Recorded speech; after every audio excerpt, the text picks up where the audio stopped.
e a sua misericórdia tem se estendido de geração a geração. O Senhor é maravilhoso. Vamos ler a palavra de Deus em Atos, capítulo de número 13. Atos 13.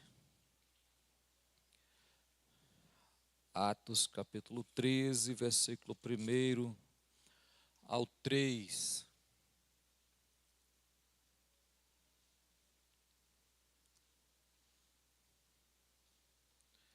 Está faltando muita gente hoje, né? Mas é porque tem culto quinta-feira, né? Aí quando tem culto quinta, o povo deixa para vir na quinta. Havia na igreja de Antioquia profetas e mestres: Barnabé, Simeão, por sobrenome Níger, Lúcio de Cirene, Manaém, Colasso de Herodes, e Tertraca e Saulo.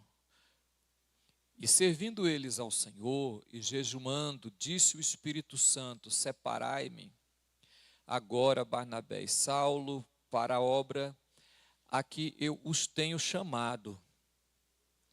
Então, jejumando e orando, impondo a mão sobre eles, os despediram. Amém, irmão? Senhor, meu Deus, eu sou grato ao Senhor neste momento, pela sua boa e perfeita vontade, pela sua mão maravilhosa, que tem estado conosco e tem nos dado sua graça em nome de Jesus. Amém? Podeis assentar. Amados, eu quero, na mesma linha de pensamento do culto de ceia. Quem estava aqui na celebração da ceia, irmão? Nós falamos sobre aquele que tem uma missão, né? Quem lembra aí, irmão? Lembra? Você lembra da mensagem, irmão? Foi aonde mesmo? Foi qual livro mesmo, irmão? Eu esqueci. Qual? Timóteo. Timóteo, né? Foi segunda carta de Paulo a Timóteo, capítulo 2, né? Na mesma linha de pensamento, porém, hoje eu quero que você entenda o seguinte. Eu quero pegar como base este versículo que está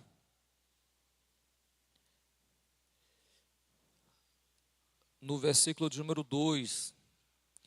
Disse o Espírito Santo, né? Disse o Espírito Santo. A igreja do livro de Atos, a igreja primitiva, a primeira igreja, ela teve 3 momentos. Ela teve o momento da primeira igreja em Jerusalém, que você encontra no livro de Atos, que vai aí até o capítulo de número 7, né? Até o capítulo 7, a partir do capítulo 8, a igreja em Samaria. Aí do capítulo 8 vai até o 13, no capítulo 13 a igreja em Antioquia. E todos esses 3 momentos a igreja teve algo igual, que aconteceu nas 3 igrejas, nos 3 momentos da igreja. Não é 3 igrejas, é 3 momentos aonde a igreja tomava as suas decisões. Então, nesses 3 textos que se você for ler, que eu creio que não vai, você vai encontrar a atuação do Espírito Santo trabalhando de uma forma bem visível na vida dos homens de Deus.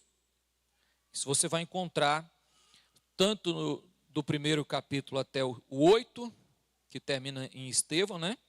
E depois do 8 até o 12, né? Que Herodes persegue Tiago e Pedro é livre da prisão, a morte de Herodes, até o 12, você vai encontrar uma atuação permanente do Espírito Santo. O livro de Atos todos, em todos os capítulos, tem uma manifestação poderosa do Espírito Santo de forma bem carismática. Se você ler o livro de Atos com essa visão, você vai encontrar. Mas o que eu quero nesta noite é que você entenda, gostaria que você entendesse, também não sei se você vai conseguir fazer isso, né? Porque hoje em dia, antigamente você pregava, as pessoas entendiam. Hoje você prega, as pessoas ficam procurando se elas vão entender ou não. São tanta informação, ao mesmo tempo que elas não sabem a quem realmente elas querem entender, ou o que ela quer entender. Então, eu vou ficar nesse texto aqui, disse assim, ó, disse o Espírito Santo. Amém? Amém, irmão? Se você ler o texto, você vai encontrar Lucas fazendo contando a história, ou fazendo um relato. Havia em Antioquia profetas e mestres. Havia em Antioquia profetas e mestres. Ambos trabalhavam pela inspiração do Espírito Santo. A Bíblia, o Novo Testamento, não faz uma definição assim bem definida entre profeta e mestres. Não faz essa definição. Mas deixa entender que o profeta era aquele que, inspirado pelo Espírito Santo, falava de Deus às pessoas. E o mestre, inspirado pelo Espírito Santo, ensinava. Mas ambos falavam segundo a vontade do Espírito do Senhor. Então, segundo a vontade do Espírito Santo, tanto os profetas quanto os mestres falavam aquilo que era a vontade de Deus. É por isso que eu entendo que profeta, tanto faz o profeta usado pelo Espírito Santo de uma palavra, uma inspiração vinda de Deus para a vida de alguém, ou aquele usado pelo Espírito Santo para trazer uma mensagem bíblica explicada. Para mim também é profeta, né? Então, na igreja de Antioquia tinha profetas e mestres. E ele cita os nomes. Eu não vou falar sobre cada um deles aqui, não é a minha intenção. Mas a minha primeira intenção aqui, para você entender, é o seguinte: é que o Espírito do Senhor não trouxe um anjo, né? Não trouxe um anjo. O Espírito do Senhor trabalhou com o ser humano. Ele poderia, igual em Pedro aqui, ó, o anjo livrou Pedro da prisão. Mas aqui, quando a questão foi decisões da obra, presta bem atenção, irmão, quando foi uma decisão da obra, que tinha que tomar uma decisão no reino, o Espírito Santo se valeu, ou trouxe um dos seus instrumentos, para usar naquele momento, sendo que, olha bem, irmão, como que Lucas é extraordinário, né, na questão de historiador. Primeiro ele diz, ó, havia em Antioquia profetas e mestres. E ele coloca o nome dessas pessoas. Por quê?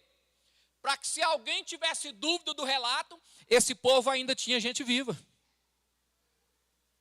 Eles estavam vivos. Se alguém fosse questionar o relato de Lucas, teria que questionar para essas pessoas que estavam aqui. Ele dizia, olha, havia em Antioquia profetas e mestres. Deus sempre vai trabalhar com o ser humano na sua obra. Muitos obreiros e pessoas, homens e mulheres, se perde na chamada e na missão, porque fica aguardando assim um mover de um anjo, assim um sonho, uma coisa mirabolante, assim algo movido assim que vai mexer com ele de noite, de madrugada, para ele entender que é Deus. E ele se perde na história porque ele gostaria que fosse. O que os homens mais hoje tentam fazer?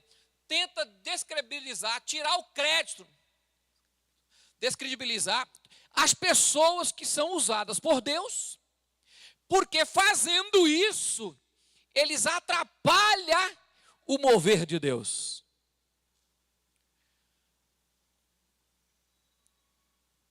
A obra de Deus, ela é feita, irmão, não tem jeito. Paulo fala algo engraçado, me passou o versículo, depois você pode pesquisar. Ele fala assim, antes eu caí na graça de Deus e dos homens. Ele poderia falar só a graça de Deus.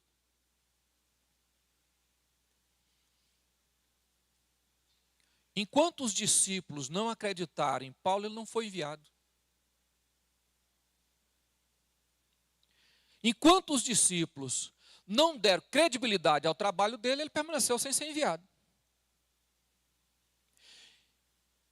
Deus faz a obra, mas faz através de quem? De homens.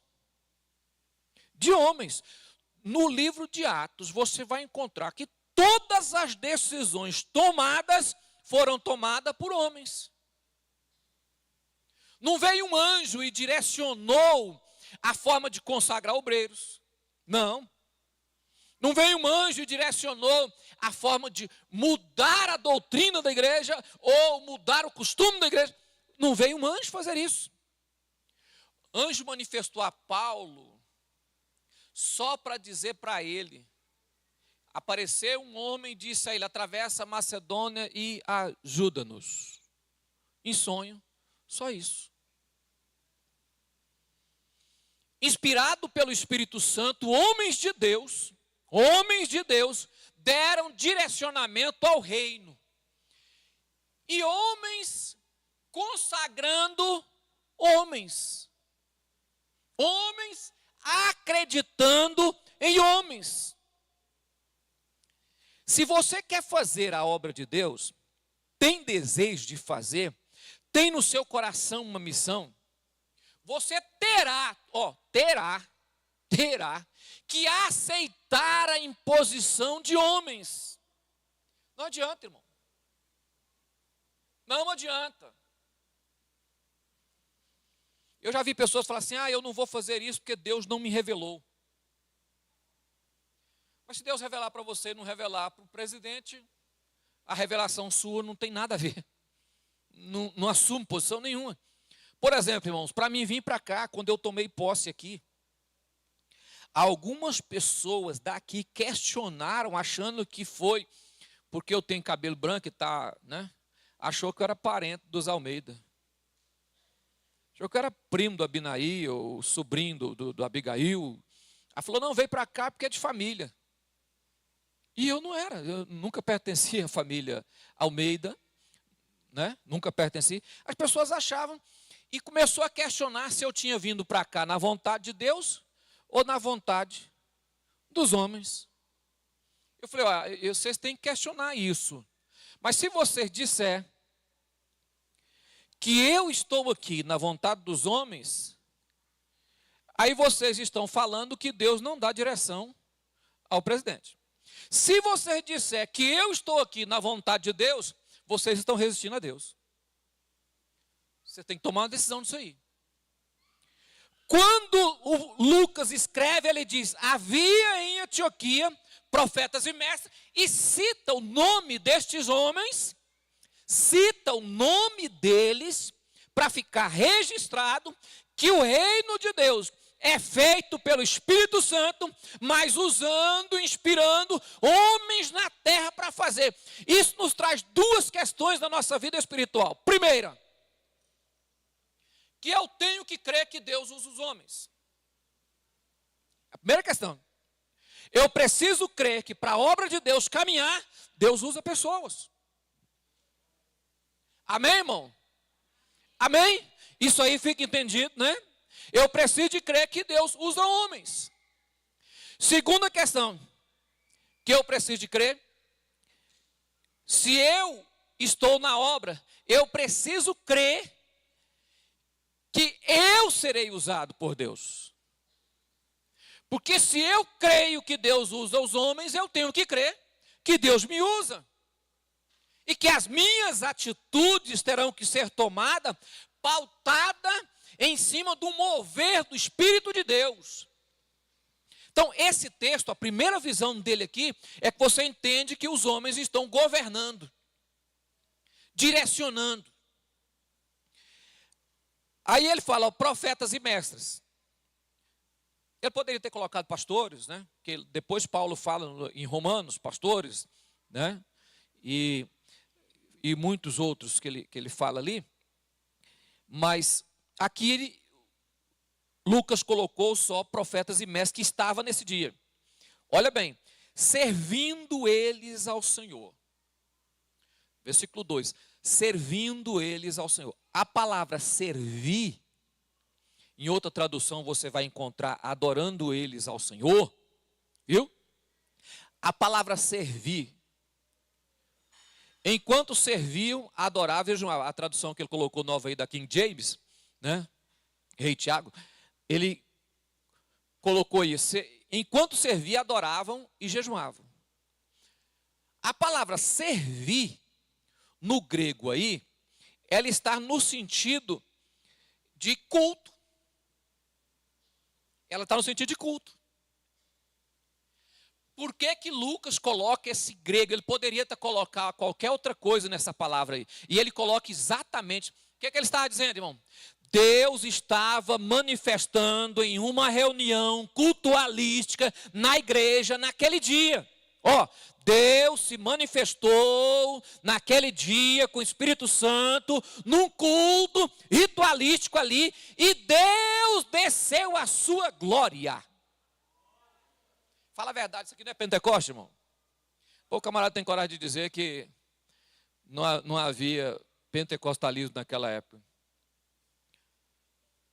Lucas estava dizendo, olha, eles estavam em uma reunião, fazendo um culto, adorando a Deus, e Deus manifestou o seu poder, a glória do Senhor apareceu, a glória do Senhor desceu naquele lugar. Olha bem, ele estava fazendo o quê, irmão?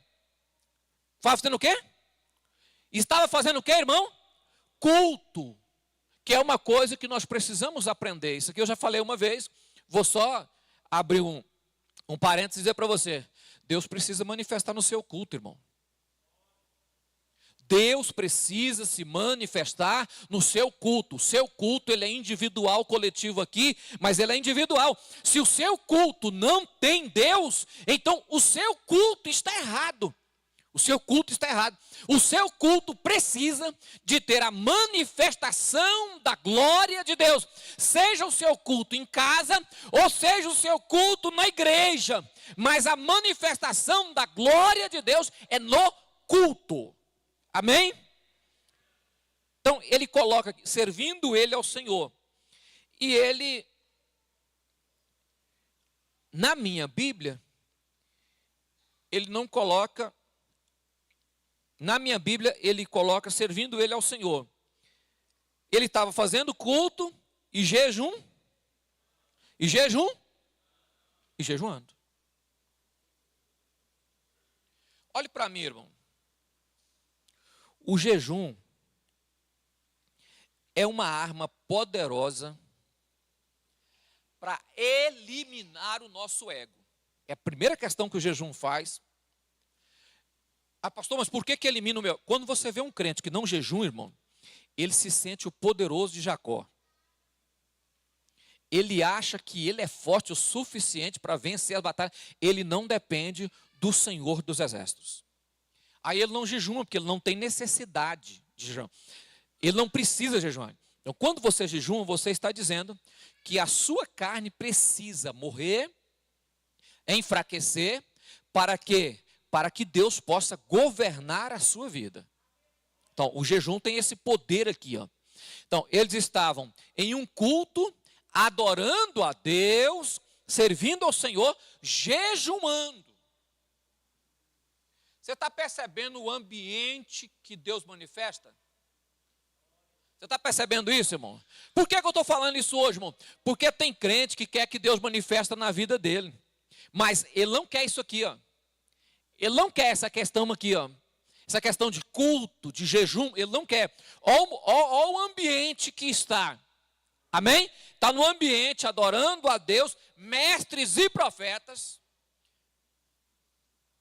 mestres e profetas, eles estavam servindo, adorando e jejuando ao Senhor. Jejuando ao Senhor. Olhe para mim, irmão. Você quer que Deus se manifesta na sua casa? Você quer que Deus orienta você a tomar decisões?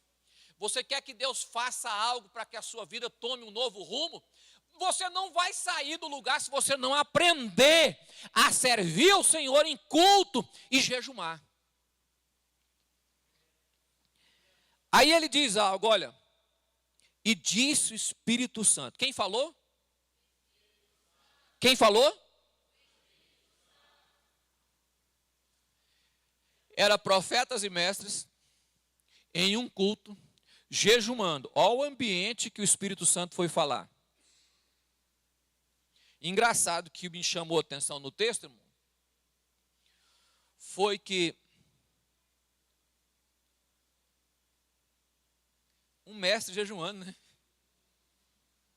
Eu sou um grande conhecedor da palavra. Aí eu vou fazer mensagem agora, eu vou lá na IA, que saiu uma IA evangélica aí agora, né? Aí você vai lá e coloca a sua mensagem lá, o título e o jeito que você quer. A IA escreve toda a mensagem com base bíblica, até com citações de escritores, né? Coloca tudo lá, e o camarada que é mestre, já tem conhecimento, ele só sobe no púlpito e faz. Só que o Espírito Santo não habita num ambiente desse. Não é esse ambiente que o Espírito do Senhor faz. Olha o ambiente que falou o Espírito do Senhor. Disse o Espírito. Falou como? Ele falou para os outros ouvir? Não, ele usou alguém. Por quê? Porque tinha profeta aí? Tinha profeta e mestre. Olha para mim, irmão. É impossível você ler um texto desse e não ter desejo. E não ter desejo de ter na sua vida uma ação dessa. Ouvir o Espírito do Senhor falar. Ah, pastor, eu gostaria que Deus usasse o João, Pedro, fulano. Não. Deus usar você. Deus usar você. Usar quem? Usar você em nome de Jesus. Irmão, você nunca ficou ambicioso assim, pensando, eu queria que Deus me usasse para falar qualquer coisa. Olha o prazer da pessoa, de um escritor, dizer assim, e disse o Espírito Santo, usou um dos profetas. E Lucas é tão sublime que ele não determina quem é. Disse o Espírito, ele fala ainda, irmão. Ele fala ainda? Ele fala ainda, irmão? Fala ou não, irmão? Mas ele já falou na sua vida? Ele fala, sim, mas ele já falou na sua vida? Hoje é muito acostumado, eu vejo líderes da igreja, líderes de departamento, líderes de senhora, de jovem, toma decisões, faz as coisas, não procura ouvir a voz do Espírito. A obra, eu já falei isso aqui um milhão de vezes, a obra é do Espírito de Deus. Quem faz é Ele. Quem faz a obra é Ele. Nós somos só o canal. Só vou falar melhor, nós somos só o cano que leva a água. Mas quem faz a obra é Ele, em nome de Jesus. O dia que você aprender isso, buscar ser orientado por Deus, porque a obra é dEle, é dEle. E disse o Espírito Santo, separai-me. Outra tradução, não é separai aqui não. Coloca King James aí.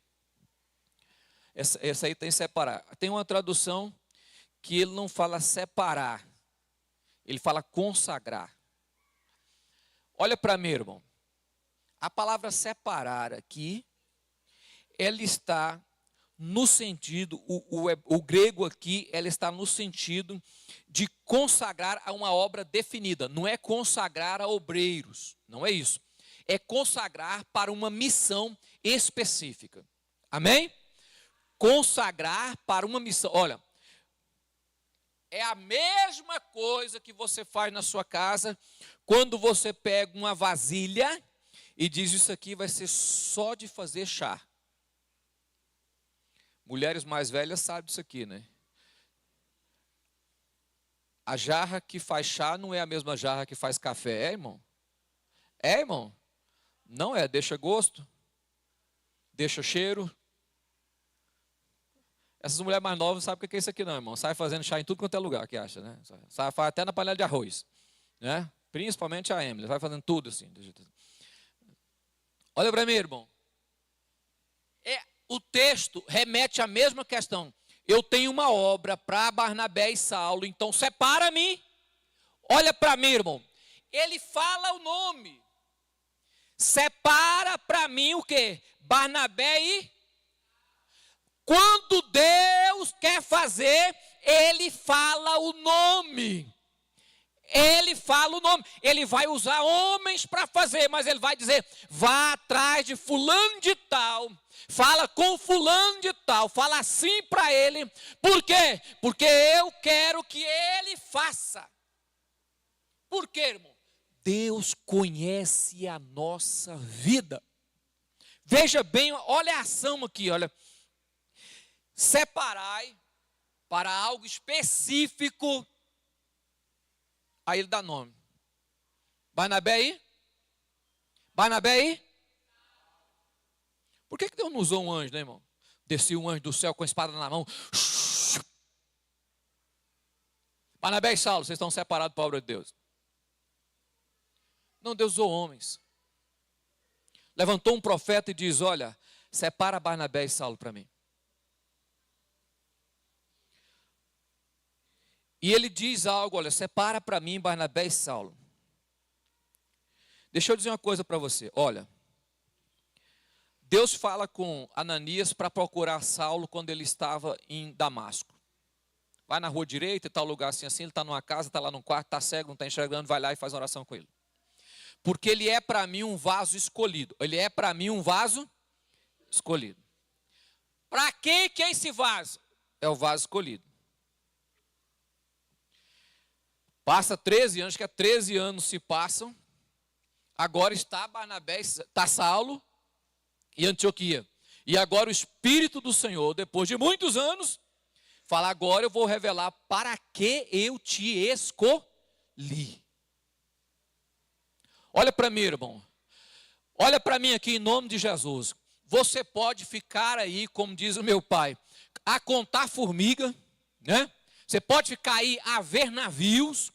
Você pode ficar parado, você pode ficar fingindo que não entende o que eu estou dizendo, você pode ficar fingindo que não sabe o que eu estou dizendo, mas eu vou dizer uma verdade para você: Deus não chama pessoas sem missão. Quando Deus chama alguém, Ele tem uma missão. Você pode não ouvir Deus falar com você para cumprir algo, mas Deus chamou e tem uma missão. O tempo vai passar muitos anos. Tem pessoas que nunca chegam aonde é dever, porque está esperando Deus revelar. Eu já vi muita gente fazer isso comigo. Irmão, eu queria que você fizesse. Irmão, eu vou esperar Deus revelar. E eu já falo logo, espero que quando Ele revelar para você, revele para mim. Que se revelar só para você, tem valor nenhum. Você tem uma missão, irmão. Você tem uma missão escolhida por Deus. Aqui o Espírito Santo fala: separa para mim Barnabé e Paulo e Saulo. E ele fala assim, ó: para a obra que eu tenho.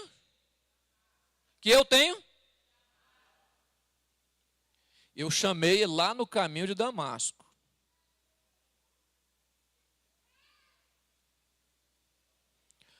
Muitos anos se passaram. A igreja não acreditava nele. Os apóstolos não acreditavam. Ninguém conseguia crer, nem aproximava muito. Barnabé vai atrás de Saulo e pede ajuda para ele para ficar na igreja de Antioquia. E lá na igreja aí o Espírito Santo fala: agora, olhe para mim, Deus tem uma missão com a sua vida.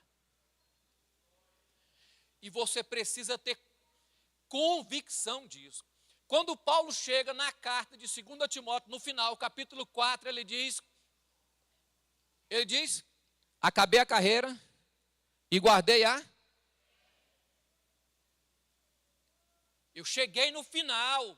Ou seja, aquilo que Deus me chamou, me convocou, disse para mim fazer, eu cumpri cabalmente tudo. Isso é extraordinário. Um homem passa a sua vida inteira pregando o evangelho, vivendo do evangelho, sofrendo, apanhando, preso, passando fome, necessidade, enfermidade, porrada, pedrada, chicotada. Chega no final da vida, ele diz, eu cumpri aquilo que Deus me chamou para fazer em nome de Jesus. As pessoas hoje passam um probleminha desse tamanhozinho, irmão, já está desanimando da vida, desistindo, larga tudo.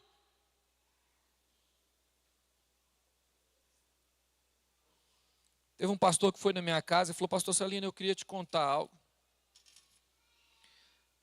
Eu falei, o que foi, irmão?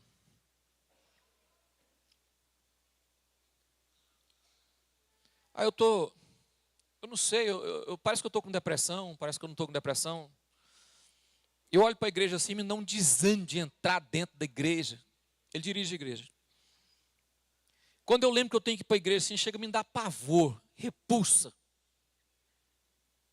Como é que eu me livro disso? Eu falei, irmão, eu livrei dessa história, essa mesma história que você está falando aí, porque eu olhei para trás, eu sei de onde eu saí. Então, quando eu olhei para trás, eu percebi que em todo o tempo houve um Deus que me encarregou. Então, eu tenho uma missão. Eu tenho convicção que eu fui chamado para ser pastor. Eu tenho convicção. Agora, se você tiver convicção que você foi chamado para ser pastor, olhe para frente e olha, Deus te chamou para fazer o que você está fazendo, em nome de Jesus. Olhe para mim, irmão. Deus chamou você. Você pode esconder, não fazer, não querer fazer, desistir, largar de mão, jogar fora, fazer mal feito, fazer sem ter vontade, fazer sem desejo, mas para de olhar e colocar desculpa para não fazer. Paulo chega no final da vida e diz, olha, eu sei em quem eu tenho crido, que é poderoso para guardar o meu tesouro, até quando eu chegar lá. Ele fala isso para Timóteo, Timóteo, eu conheço Deus que me chamou. Aqui, ele diz, olha, separa para mim, quem está falando é o Espírito Santo. Quem está falando é o Espírito Santo. Pra você ter noção de uma coisa, irmão. Quando Deus me chamou para a obra missionária, eu estava no meio de uma multidão de 4.500 pessoas, em um culto de missões, no dia que estava fazendo a despedida de um missionário que seria enviado. Eu estava praticamente nos últimos bancos, achando tudo aquilo bonito, porque eu achava bonito. A pessoa se entregar, pedir conta da empresa, ir para a obra, e aquela esperança de fazer um grande trabalho, eu achava tudo aquilo bonito. Eu não sei nem se o rapaz já morreu, mas eu sei que ele era conhecido lá no meio do povo como chaveirinho. Ele via com um monte de chave na roupa, assim. Aí ele veio no meio de todo mundo, ele veio, caminhou em minha direção, chegou perto de mim e falou assim, ó, Deus está te chamando, olhando para mim, ele não estava profetizando, Deus está te chamando para a obra e Ele manda dizer para você que foi Ele quem te formou. Isaías capítulo 41, versículo 8, 9, 10 e 11, 41 e 42. Ele diz que foi Ele quem te chamou. Virou as costas e foi embora. E eu abri a Bíblia, na hora que ele falou o texto, vamos confirmar aqui o texto para mim saber se esse camarada está falando a verdade mesmo, né? Bora ver se isso é verdade. E eu peguei e olhei o texto que ele havia me falado, irmão, para saber, 41, versículo 8. Mas tu, ó Israel, meu servo, tu, Jacó, a quem elegi, descendente de Abraão, meu amigo, tu a quem te formei, te tomei das extremidades da terra, chamei pelo seu nome, dos cantos remotos, a quem eu disse, tu és o meu servo, eu te escolhi. Acabou. Acabou. A partir daquele dia eu não dormi mais. Aí eu só tinha uma coisa na cabeça, eu tenho que ir. Eu tenho que ir. Olhe para mim, irmão. O Espírito do Senhor sabe quem você é e sabe o momento de colocar a mão sobre você e dizer, é agora. Muitas pessoas deixam uma obra por causa de problemas. Muitas pessoas deixam uma obra porque cansa de fazer e começa a fazer mal feito. Mas o Deus que te chamou nunca desistiu de te chamar. Isso é extraordinário, irmão. Você vê, Deus olhar para você e não desistir de te chamar. Por toda fraqueza, moleza, por todos problemas, por todo pecado que temos, Deus olhar para nós e não desistir de chamar. Que deveria desistir, porque eu teria desistido. Mas Deus não desistiu. Separa para mim Barnabé e Saulo para a obra que eu tenho. Você está vendo como é que é específico, irmão? A obra que eu tenho. Ele não chamou e diz, vai fazer qualquer coisa. Não. Tem uma obra que eu tenho chamado. Eu chamei ele. Olha bem, no versículo 3 ele diz, então, jejuando e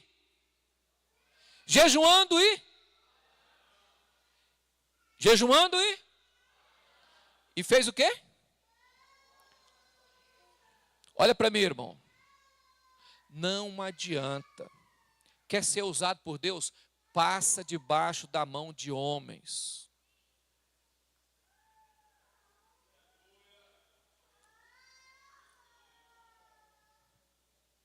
Pode correr para onde você quiser, irmão. Mas se você quiser que Deus te use, você vai ter que passar debaixo da mão dos homens. Porque o Espírito do Senhor abençoa a quem já é abençoado. Olha, o Espírito do Senhor usa para abençoar quem já está abençoado. Ou seja, é pastor que consagra pastor. Não é diácono que consagra pastor, é pastor que consagra pastor. E é pastor presidente que consagra pastor presidente, está vendo? Aquele que já está abençoado é quem abençoa. Eu quero ser aquilo que eu quero ser. Não. É aquilo que passa debaixo da mão dos homens e é quando Deus chamou da forma dele. Jesus poderia ter usado o Espírito Santo. O Espírito Santo podia ter usado o profeta e ter dito, olha, vá fazer a obra, qual a que você quiser fazer. Ele diz, não, para a obra que eu já tenho chamado, eu já escolhi, já sei a obra, já está específico. E quem vai fazer? Barnabé e Saulo. Amém, irmão? Amém, irmão? Já vi muitos homens bater contra isso e ficar parado. Eu não preciso. Precisa, você só é abençoado porque tem alguém que te abençoa. E no momento certo você vai entender isso aqui, irmão. Amém, irmão? Amém, irmão? A minha vida, eu vou falar de vida financeira. A minha vida financeira só mudou o dia que eu olhei para mim e disse, eu preciso mudar alguma coisa. E Deus colocou no meu coração, pede fulano de tal para orar por você. Eu fui nele e falei, olha, você é muito abençoado financeiramente, eu gostaria que o senhor orasse por mim. Eu preciso mudar a minha vida financeira. E ele olhou para mim e disse, você não tem casa, né? Eu falei, não tem não. O senhor não tem casa? Eu falei, tem não. Deus vai te dar uma casa. Então, olha para mim, irmãos. Deus usa homens para abençoar homens. Deus vai usar pessoas para abençoar a sua vida. Não adianta você correr de outro lado, irmão. Deus vai usar pessoas para abençoar você. O dia que você tirar o pescoço fora e achar que não precisa mais, você perde aquilo que Deus colocou sobre a sua vida em nome de Jesus. Jejuando e orando, impondo as não estava consagrando eles a obreiros, estava especificando que eles foi chamado. Sabe o que é impor as mãos, irmão? Eu quero que Deus dê capacidade para você fazer aquilo que Deus te chamou para fazer. Amém? Amém? Deus te abençoa. A obra é feita por homens, disse o Espírito Santo. A quem? A homens. Usou quem? Usou homens. Mostrou a quem? Mostrou aos homens. E Paulo foi e fez a obra toda. Voltou da viagem missionária, foi para Jerusalém. Fez uma reunião e falou assim, estou fazendo assim, sim, sim, sim. Aí viu que negócio, eu não tenho que prestar conta ao homem? Pois Paulo voltou e foi prestar conta aos apóstolos que estavam em Jerusalém.